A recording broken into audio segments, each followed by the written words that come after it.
Concludiamo questa prima tornata con questa moneta, la possiamo definire virtuale o complementare? Voi la definite Noi complementare. la definiamo Ecco. complementare.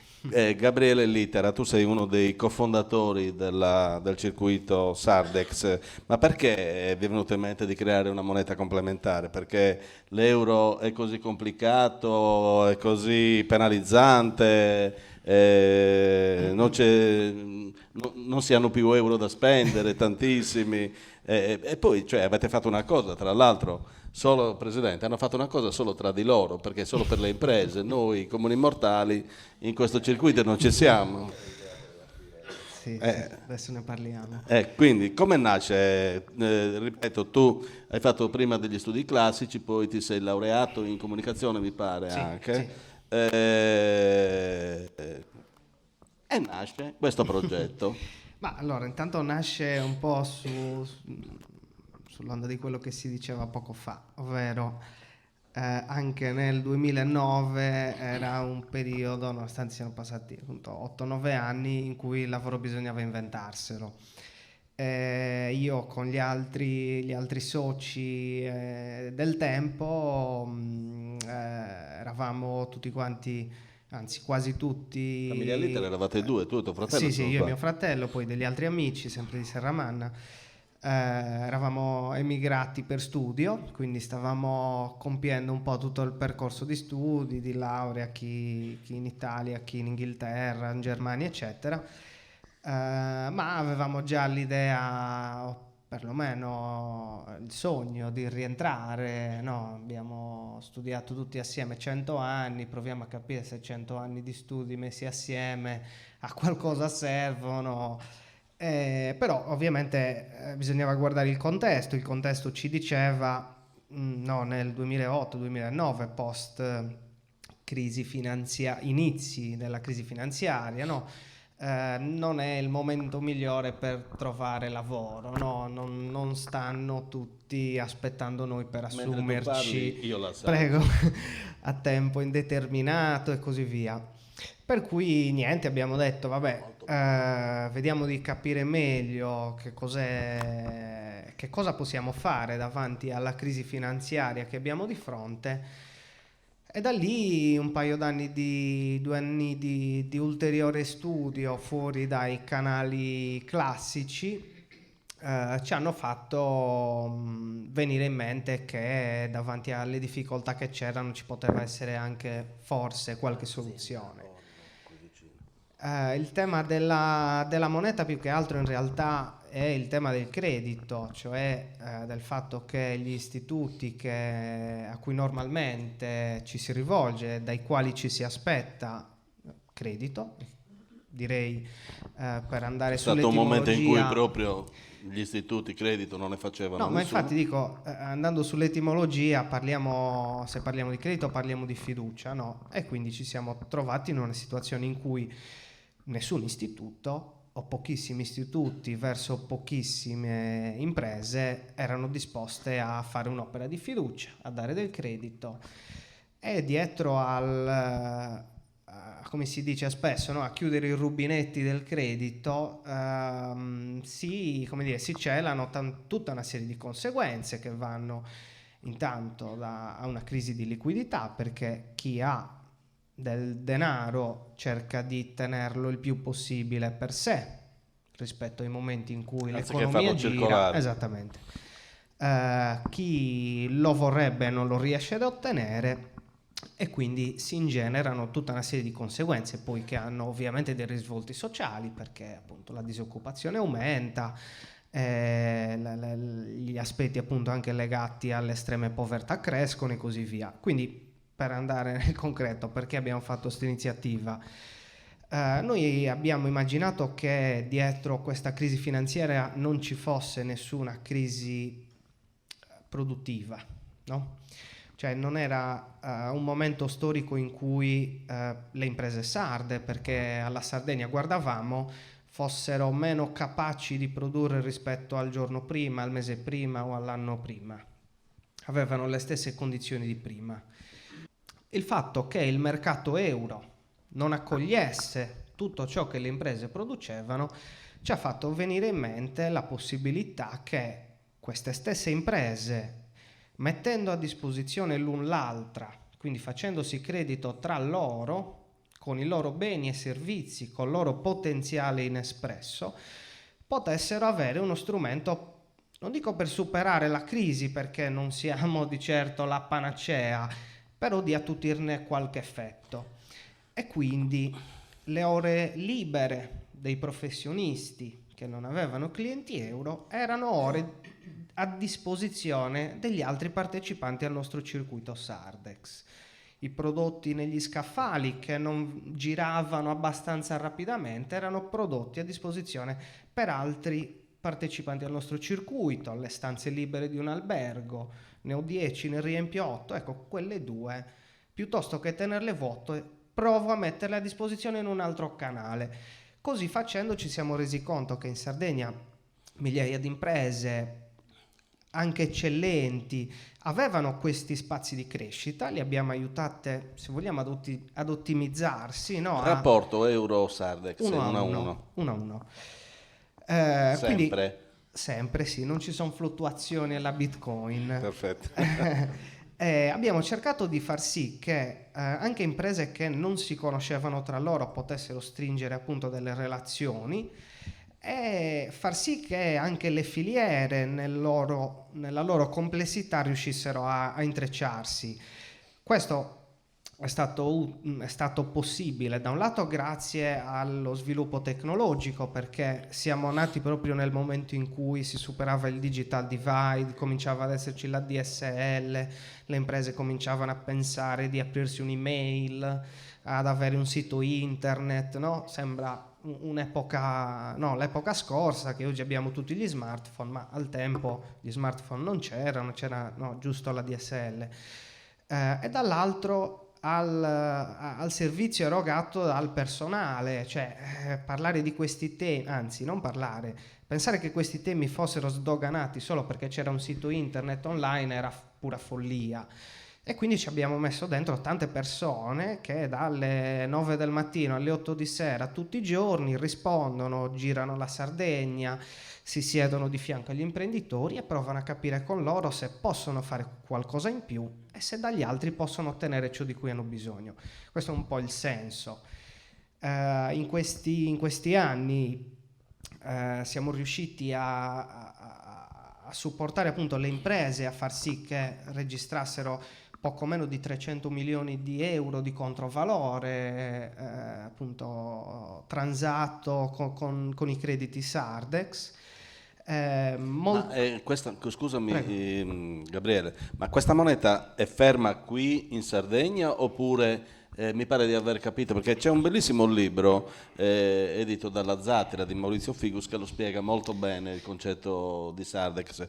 L'ho capito anche io che non sono certamente un economista e con i numeri No, non c'è bisogno di esserlo. ho poca dimestichezza. Ecco, voglio dire, è ferma qui in Sardegna questa moneta oppure si sta espandendo? Allora, diciamo che da circa 3 anni dopo la nostra partenza sono stati tanti gli imprenditori in altri territori di diverse regioni in Italia che hanno chiesto di essere supportati per replicare l'iniziativa.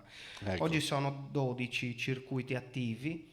Noi siamo, diciamo così, i gestori di 3 di questi circuiti, quindi abbiamo contaminato alcune regioni, in particolare il Piemonte e l'Emilia Romagna sono circuiti che controlliamo direttamente, e altri invece ci vedono come partner tecnologici, come fornitori di servizi e anche in molti casi come soci delle società di gestione. Rispetto a quello che, se posso, Certo. per chiudere, rispetto a quello che chiedevi inizialmente, ovvero noi consumatori, noi privati non possiamo Sì. partecipare, eccetera. Noi quando abbiamo dato vita all'iniziativa abbiamo cercato di partire proprio da questo, cosa possiamo fare per le persone e se lo facciamo magari no, ci creiamo un lavoro. La logica era quella. potevamo partire all'inverso di come abbiamo fatto, ovvero facciamo un circuito di persone e poi portiamo dentro le imprese. Abbiamo scelto di fare invece appunto ciò che abbiamo fatto. Abbiamo detto facciamo prima in modo che ci siano tante imprese sul territorio, quante più possibile, che intanto operano tra di loro. In seconda battuta cominciano a utilizzarlo con la loro forza lavoro, e oggi ci sono circa 2300 persone che hanno il loro conto nel nostro circuito e sono amministratori, collaboratori, dipendenti delle imprese. E da poco prima di Natale, dal 22 di dicembre, abbiamo avviato il primo test nel nostro paese, a Serramanna. Gli abbiamo dato l'anteprima e abbiamo aperto al consumatore finale. Ai consumatori fondamentalmente diamo un servizio totalmente gratuito, sia il conto, sia la carta, sia i servizi di supporto. Quello che ci aspettiamo che faccia il consumatore grazie ai nostri strumenti, al nostro supporto, è veicolare quanto più possibile del proprio potere d'acquisto, quindi quanti più euro possibili, alle piccole e medie imprese del suo territorio. In questo caso stiamo parlando di Serramanna, ma in realtà presto sarà esteso in tutta l'isola, per far sì che in cambio di questo atto, di una consapevolezza, di dire preferisco comprare nel mio territorio, far sì che questa piccola o media impresa continui ad esistere, ne ha un rientro, un ritorno sotto forma di crediti Sardex, anche in quantità importanti, anche del 15%, del 10% di ciò che ha speso, che poi ovviamente potrà rispendersi dove e quando preferisce. Oggi stiamo registrando grosso modo una spesa locale per ogni consumatore che si è iscritto al programma, che andrà nell'ordine dei 1.200-1.500 euro annui, dalle imprese appunto del proprio territorio. Speriamo insomma che quindi la sperimentazione, ecco, la sperimentazione in 30 secondi sì, sta andando bene. Sta andando bene. Quindi c'è speriamo speranza. Vada anche meglio. Perfetto. Si possono regalare un po' di Sardex alla scuola, per esempio?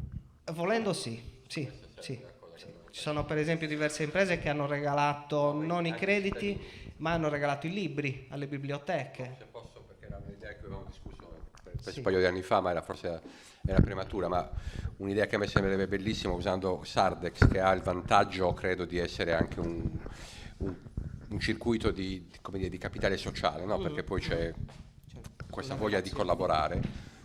Il giorno che potessimo andare, forse si può già fare, a fare gli acquisti con Sardex, cioè scegliendo alcuni beni piuttosto che altri, quindi come consumatore accumulo dei punti Sardex, invece di usarli per me, potrei magari cedere alla scuola del territorio, la quale a quel punto può fare manutenzione e l'altro attraverso questo meccanismo. Sicuramente aggiungo un aspetto. Nel regolamento che abbiamo previsto abbiamo indicato che ogni 31 dicembre, quindi a partire da quest'anno, i crediti non spesi dai consumatori vengono ritirati e saranno distribuiti alle associazioni di quel territorio. Nulla vieta che anche le scuole facciano parte dei beneficiari di questo tipo di redistribuzione. Volontario? Sì, perché no? Perché Sardex e non euro? Ma no, in realtà non sono in concorrenza. Sì. Noi cerchiamo di arrivare dove non arriva l'euro. Se l'euro fosse stato e fosse oggi la moneta unica perfetta, noi non avremmo avuto sicuramente problemi a trovare un'occupazione, e invece ce la siamo dovuta inventare. Cerchiamo di, tra virgolette, di fargli da stampella. Il fatto, qualche mese fa sono stato alla Camera dei Deputati alla presentazione del primo rapporto sulla finanza etica in Italia, che è un'edizione della fondazione di Banca Etica. C'era una cartina dell'Italia che indicava l'indice di inclusione finanziaria, o, se lo vogliamo vedere dall'altro lato, di esclusione finanziaria. In Sardegna, sopra la nostra isola, c'era un meno 52%. Cioè, quando vedi un dato di questo tipo, quando dici un soggetto su due in Sardegna ha le porte chiuse al credito, qualcosa non torna. Possibile che in questa sala la metà delle persone non meritino fiducia? Io credo che qualcosa sia sbagliato in un sistema che, per quanto, come dire, coinvolga centinaia di milioni di individui, decine di paesi, eccetera, non è perfetto. La biodiversità fa bene dappertutto, nell'economia monetaria sembra che sia un dogma.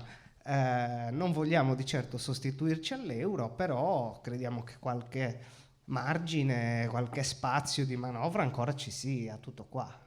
Un po' mi dovrò ripetere, ma intanto volevo prima dichiarare, e lo faccio tutte le volte che posso, la mia assoluta ammirazione da economista, intanto, per il lavoro che ha fatto Sardex, perché sono un economista, ci ho messo un po' di tempo a capire,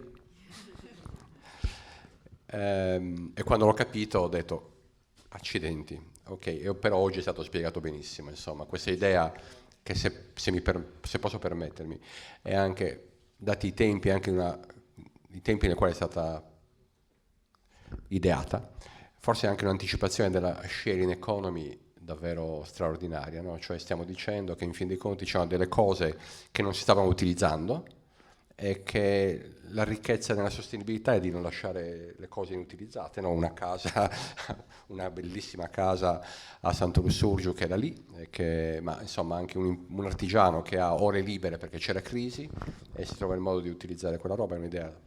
Smetto qua, solo per dimostrare la mia assoluta ammirazione.